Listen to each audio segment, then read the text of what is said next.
Hello, Internet. Welcome back to Fall 2019 Box Office Predictions. Zaida Malik, Aaron, and just like my Hustlers video, this video is coming out stupidly late. I apologize. College is just trying to take over my life, and it's terrible. But we're not talking about college, we're talking about the Goldfinch. And honestly, why am I even talking about this? I mean, let's be honest with ourselves. You're not going to see this movie. I'm not going to see this movie. No one's going to see this movie, so why even talk about it? Let's just pretend that it doesn't exist. And I would have done that, but because I've decided to do these prediction videos in the first place, I'm kind of obligated to talk about all the major releases. And since this is a major release, I have to talk about it. With that being said, let's go over its pros and cons really quick. Pros, the cast is alright. You got Ansel Elgort, you probably know him from The Fault in Our Stars, the Divergent movies. Divergent. Remember those? Yeah, exactly. And, what was the other one? Yeah, Baby Driver, a movie I love. And this is unrelated, but I still think Ansel Elgort would have been a better Han Solo than Alden Ehrenreich. But that's just my opinion. The rest of the cast, you have Sarah Paulson, Nicole Kidman, Finn Wolfhard. I believe he's from Stranger Things, if I recall. Luke Wilson, Jeffrey Wright. So, decent cast. And that's literally it. That's all the pros. Cons. There's a lot. So the first con is this movie is trying so hard at being Oscar bait. And what Oscar bait is a movie that tries to tick a bunch of boxes in order to get awards. You know, one of the easiest ways to do it is say it's based off a true story or based off a true person. And if the movie's title is like the last name of said person, then boom, that's easy. I mean, there are plenty of examples of that. I mean, Lincoln is a prime example. But I don't think this is this based off a true story? I think so, but I don't. I'm gonna be honest, I did no research when it comes to this movie. That's how little I care about it.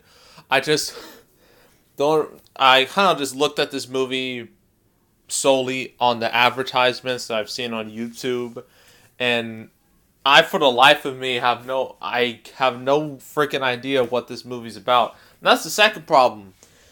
Besides the fact this movie tried to be Oscar bait, but it's gotten terrible reviews, and as a result, it's now busted Oscar bait. That's the first problem. Second problem, the advertising is so stupidly vague that audiences are just gonna flat out ignore. And I know with advertising, you don't want to spoil your movie too much. Otherwise, because if you do that, you're going to ruin the experience. But there's also a problem of being too vague. Because, look, if you want to have a successful advertising campaign, I mean, sure you can be vague, but you need to give people just a vague idea. Just some idea of what the movie is going to be about. You know, look for a historical example, Cloverfield. People didn't know exactly what that movie was about when the trailers were coming out, but they at least knew it had something to do with monsters. Okay? Because of that, that movie had a big turnout, despite the incredibly vague advertising. This advertising is just so vague, like, you have no idea what it's even trying to tell. I mean, from what I've seen, all I can get from it is about, what, an orphan and paintings and a bombing, I think, and that's pretty much it. So yeah, that's the second problem, vague advertisements. You know, actually, stupidly vague advertisements. Third problem, Warner Brothers. What are you doing? Do you not know how to run your studio? Like, is there no quality control over there? Because there should be. Because Warner Bros. Has been having probably one of their worst years, if in recent memory. Because with the exception of like Detective Pikachu and It Chapter 2 and even Shazam, if I'm really stretching, Every other movie has either been underwhelming, disappointing, or a bomb. And recently, they've had a lot of bombs, like The Kitchen and Blinded by the Light. And this is going to be no exception. This is going to fall right into that pile of flops. So, yeah. Final prediction for the Goldfinch. Under 5 million. Maybe worse than that. Maybe like under 3 million if I'm really... it could do truly, truly terrible opening weekend. And then it won't make it past 10 million overall. It's going to be one of the biggest bombs of the fall. Because the movie costs like... It doesn't say it here, but it costs like $45 million. So Warner Brothers, instead of, and I don't understand... I really don't understand their logic sometimes. This is one of those movies that should have been on streaming. You should have put it on Netflix, should have put it on HBO or something.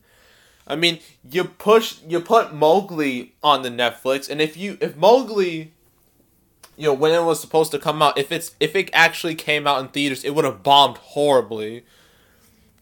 And you put that on Netflix, why not do the same with this? Because there's no audience for this.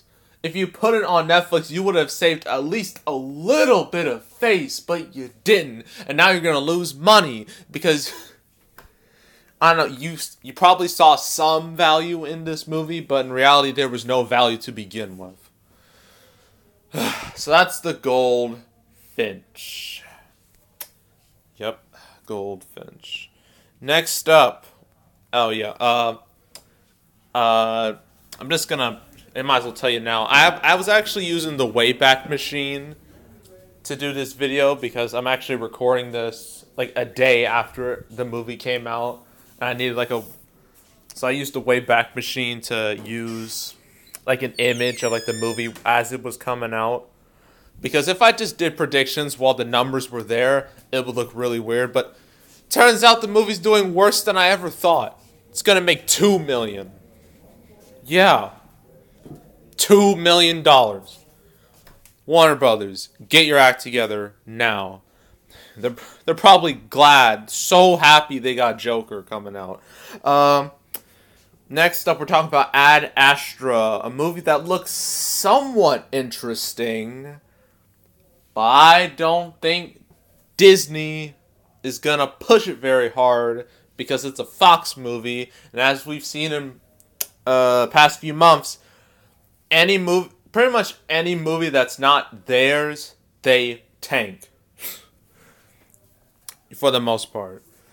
So yeah, we're going to talk about that. Then after that, it's like Downton Abbey and Rambo Last Blood and Abominable. It's a pretty slow month, to be honest.